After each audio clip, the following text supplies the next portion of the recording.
Okay, so in this video, I'm going to show you 8 critical AKS checks that could literally save your cluster. So let's make sure your cluster isn't a disaster waiting to happen.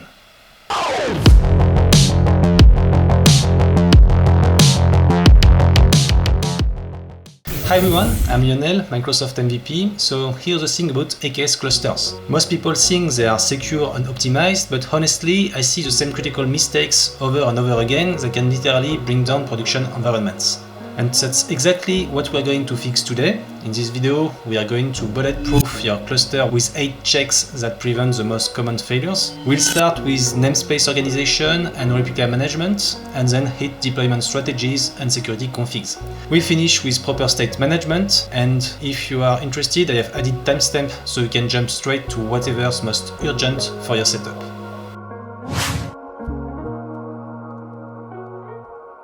Okay, so let's start with something that seems obvious, but honestly, I see the mistake everywhere. Don't use the default namespace for your applications. I get it, default feels well, default, right? But here's the thing, putting everything in default is like throwing all your clothes in one giant pile. Good luck finding your favorite shirt on Monday morning.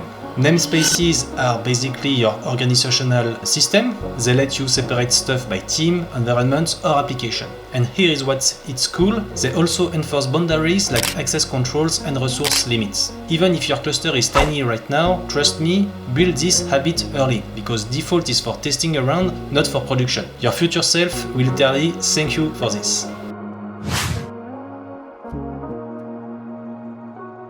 Alright, tip number 2, never, and I mean never, run naked pods in production. So what's a naked pod? It's basically a pod that's not managed by anything. No replica set, no deployment, nothing. It might work fine at first, but the moment that node decides to have a bad day, your pod is gone, and it's not coming back.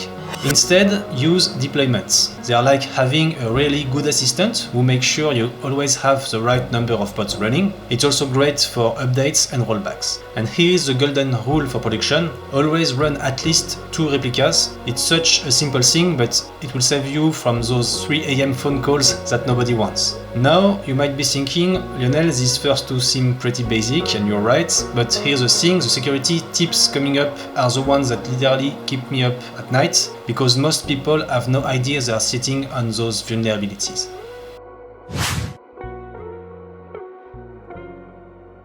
Okay, so tip 3 is about deployment strategies, and honestly, this is where things get interesting. Most people just push code and hope for the best, but how you deploy can make or break your user experience. So you've got different options. You have recreate, so basically the rip the band-aid off approach. It's fast, but your users will definitely notice the downtime. Then there is rolling updates, much smoother, 0 downtime, but takes a bit longer.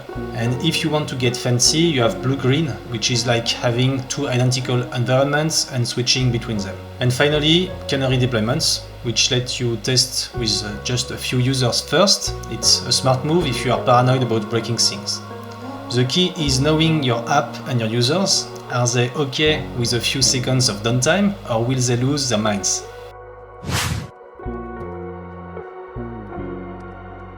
Tip number 4, image pool policy. This is one of those settings that seems boring, but you can actually save you a lot of headaches. If you don't set this properly, Kubernetes will pull your container image every single time it creates a new pod. Your network team will not be happy with you. So here are your options. You have if not present, which only pulls if the image isn't already there.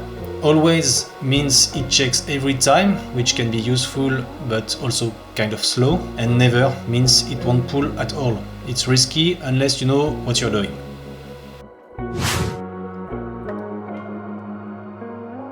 Alright, tip number 5, if you still have the Kubernetes Dashboard running, it's time to say goodbye. Here's the thing, Microsoft actually removed support for it in AKS 1.19 for security reasons, so if it's still there, it's basically a leftover that could be a security risk. Getting rid of it is super easy, just run AKS disable add-ons, Kube Dashboard, as you can see on the screen. It's one command, but one less thing to worry about.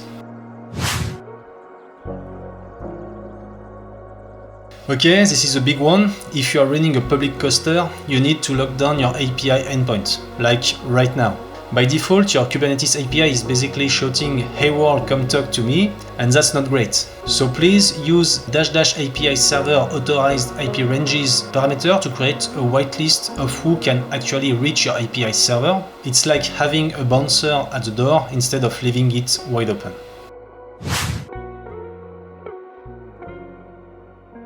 Tip number 7, disable local accounts. This is another one of those security by default things that AKS gets wrong. Even if you have fancy role-based access control on Azure AD integration, there is still this backdoor admin access sitting there. It's like having Fort Knox security on the front door but leaving the back window unlocked. So please use disable local accounts when creating your cluster or update existing ones. Close that backdoor and sleep better at night. Final tip, don't store your application state inside the cluster. I know, but Lionel, what about persistent volumes? Look, containers are meant to be ephemeral, they come and go, so your data shouldn't. So use Azure Storage, Azure SQL, Cosmos DB, services that are actually designed for data persistence and can replicate across regions. Let your cluster do what it's good at, which is running your applications, and let Azure's PaaS services handle your data. Now, here is what is interesting. If you really want to level up your security game, there is one approach that takes it to the next level, eliminating secrets altogether, and AKS Service Connector handles authentication automatically, which honestly changes everything. So I've got a video showing exactly how to set this up if you want to bulletproof your setup completely. As always, feel free to let a comment if you are interested by any DevOps topics on Azure you want me to cover. Stay safe out there, thank you so much for your support, and see you in the next one.